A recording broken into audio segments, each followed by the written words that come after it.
Hello everybody, welcome to part 3 of Exim Trade. This particular video will be on Exim policy or Exim trade. Let's understand what is Exim policy firstly. So in the first slide here, I have included the meaning of Exim policy. Exim as a terminology, it's a combination of exports and imports, which says for a country to be sustainably growing, for a country to be stronger in its economy and its financial strata, and for a country to give its people a better standard of living, it should export at the same time it should import as well. No country can just go or endure being an export country or export oriented country, or no country can become only a purchaser of the foreign items and become an importer country forever. So you have to simultaneously keep shifting your place from an exporter to importer, importer to exporter. It's everything, it's a cycle. So in this Exim policy, which is an Exim trade, or which is also called as a foreign trade policy, it's a policy which defines the rules and regulations regarding the exports and imports of a country, which will also to some extent guide a country's government to take proper measures in order to enhance the exports and to regulate its imports. So there are two components to Exim policy, whether it is country like India or a country like America, country like Japan, it doesn't matter. Basically, this particular Exim policy prepared anywhere, given different names, but does almost the same job. That is enhancing your export so that you become a foreign exchange earner, and regulating your import so that you don't go on buying more and more from the other country, neglecting your resource, replacing your people, and bringing unemployment into your economy. So you got to keep your imports in such a way that is moderate level, or only going for purchasing only when there is a dire need. If not, you don't have to go for purchasing from somebody else. You can find ways to create or manufacture within your own country. Okay, so it tries to look into both the aspects, and it also, as I told, will give guidance to the government of a particular country to take proper measures, to design on few things and to instill them into the regime, so that so that the country will look balanced, the country functions hassle free, and the economy in a country looks sustainable. So that's the meaning of Exim policy or Exim trade. In the second slide of this particular video, the the objectives of Exim policy are mentioned. There are quite a number of them, but I picked few of them which are very important and which are very much relevant to you. The first one is to enhance the level of exports. As I told, exports, if you're a country which is export oriented, that's the mere indication that you're stronger as an economy, you're stronger with respect to your finance, you're stronger with respect to foreign exchange. So being an export oriented country is what every country out there wishes to be. So this Exim policy will give you a proper platform where you can design on your status or strategies to go ahead and launch yourself as an export oriented country. There is no bad or there is no wrong in being an import oriented importing country. Like mostly you import things because you don't have proper resources with you, don't have the ideas with you, don't have the people to work for. But when you have all the caliber, when you have all the resources that is required, but still if you go for importing, I think that's not a good sign. So in order to become an export oriented country, so that you can earn your foreign exchange, this Exim policy will always look into that particular prospect, and tries to give a lot of ideas to the country's government, or to the people, or the business house, or the industrialist, to become more into export orientation. And the second objective is to improve the balance of payment. Balance of payment is a statement which looks into two aspects, that is inflow and outflow. At the end of a particular year, or at the end of a particular period, what is the quantum of, or what is the totality of products or goods or services that are imported by a country, and what is the quantum of the goods and services that are exported by a country. So you try to see whether they're equating, whether the exports are more, imports are more, or they're equating. You can see the situations.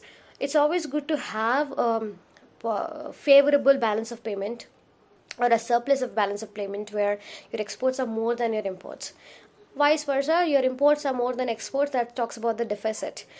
Anyway, here when we're talking about Exim policy, it always tries to improve the balance of payment. That means improve your exports and try to mitigate, try to bring down your imports. So that's how you can do the balance of payment improvement there. So that's also one of the objectives Exim policy is made for. And to improve the balance of trade, it's a component of balance of payment, which again looks into the same concept of understanding the importance of uh, buying and selling transactions, goods and services that are sold, that are bought. Again, it tries to tries to see whether there are more or less. Is it onto the positive side or onto the negative side? And to bring it onto the positive side and to make it better and to enhance all the better qualities that you can possibly study it with. And that is one more thing that Exim policy looks at and tries to do. And the next one, to allow for hassle-free exports and imports. There shouldn't be any obstacles, and of course there would be a lot of obstacles because you're moving your business to overseas, you're moving your products to some other country that you are not accustomed with, and you're trying to get acquainted with people that you never dealt before. There can be a lot of not just the monetary differences, not just the tax differences, not just the the possible criteria that you have to fulfill to become a global entrepreneur, to become a global industrialist, but also there can be a lot of qualitative issues in it. It's like a lot, it's very layered by itself, so you have to go through a lot of layers to ultimately reach out your goal. So in that way, Exim policy also tries to keep things very simple, tries to make it a lot of simpler by introducing a lot of better changes and removing all those obstacles. So that also one of the objectives of Exim trade. And the last objective is to allow import of technology and equipments which may help in establishing new industrial enterprises. Suppose you think that as a country that you lack having technology that is updated or upgraded, there is no other way, and you have no time or you don't have capital to invest on such huge equipments and technology. Better ways to just go either lease it out or buy it on a contract or use it for a particular time, like rentals, and pay the rentals, and once you're done with usage of it, return it back and you're done with the contract and everything. It's like it facilitates movement of knowledge, technology and equipments without any hassles. And again, one more time, Exim policy also keeps things simpler and makes them a lot easier for the movement of these things, for the betterment of both the countries. So these are the objectives of Exim policy. Let's go to the next slide.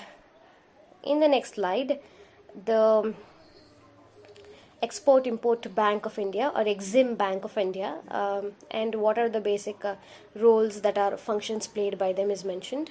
So Export-Import Bank of India is set in 1982, and with the purpose of again financing, facilitating and promoting foreign trade.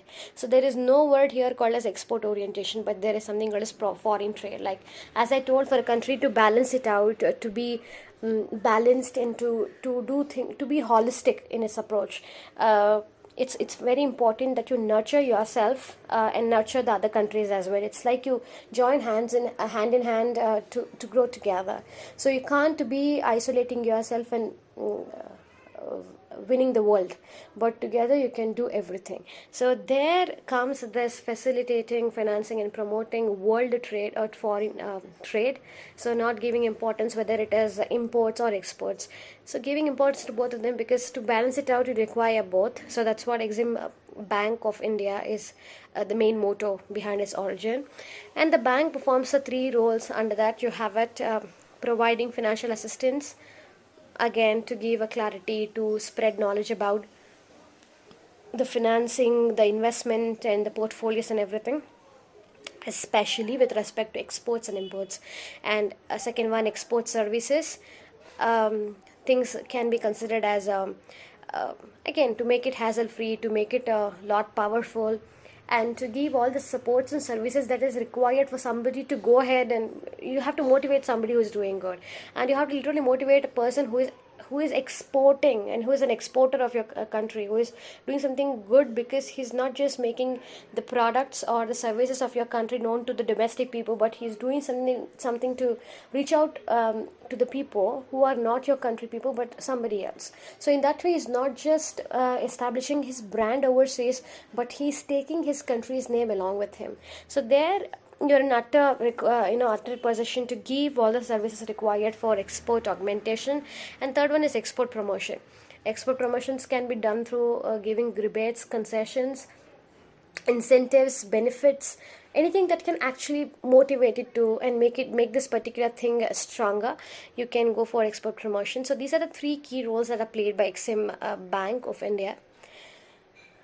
Let's go to the next slide. The last slide, where institutions connected with Exim Trade are here. There are three major institutions that run under Exim Trade or Exim Bank, which actually make this entire concept of having export and import promotions or importance in India work without any hassles. And the first one to begin with is State Trading Corporation of India, simply called as STCI. So this STCI is again international trading house, which is set in 1956, and which has developed vast expertise in handling bulk international trade, and the area operates in exports from India, imports from India, domestic trading, counter trade, joint ventures. So these are the basic things that this STCI deals with, or have been there dealing since ever since 1956. And there are quite a number of initiatives or recent initiatives taken by this STCI. Is it undertook export of 1.6 million tons of food grains during 2003 and 4. It undertook exports of roofing sheets, and it is planning to undertake brand marketing of agricultural commodities like rice, sugar, tea, coffee, spices in India, etc. So just like any such corporation would do to enhance or to work with the motto that is emerged with, it's been doing a great job in India. And the second one is Tea Trading Corporation of India, TTCIL. Okay, L stands for limited. So this TTCIL is wholly owned by a subsidiary of State Trading Corporation of India, and it promotes the exports of tea. As in the name itself, you can see tea. However, it continues to face financial problems, and TTCI has launched a voluntary retirement scheme in 1999, and out of their 427 employees, and 279 have been taken. And that's about TTCIL. And the third one is Mineral and Metals Trading Corporation of India Limited. This particular body deals with achieving sustainable and viable growth rate by achieving excellence in all its activities and generating optimum profits through total satisfaction of shareholders, customers, suppliers, employees, and society. And it does the functions like it aims to become a major exporter in agro products, that is agricultural products, and the second one to render high quality of service to all the categories of customers with professionalism and efficiency added to it. And it promotes development of infrastructure facilities to facilitate trade related activities, and the last one to put it in a place to streamline an efficient system within the company for settlement of commercial disputes. So these are the functions of Minerals and Metals Trading Corporation of India. All these three bodies work under Exim Trade or Exim Bank to make exports and imports in the country work hassle free. So that's all for the video. Thank you so much for watching.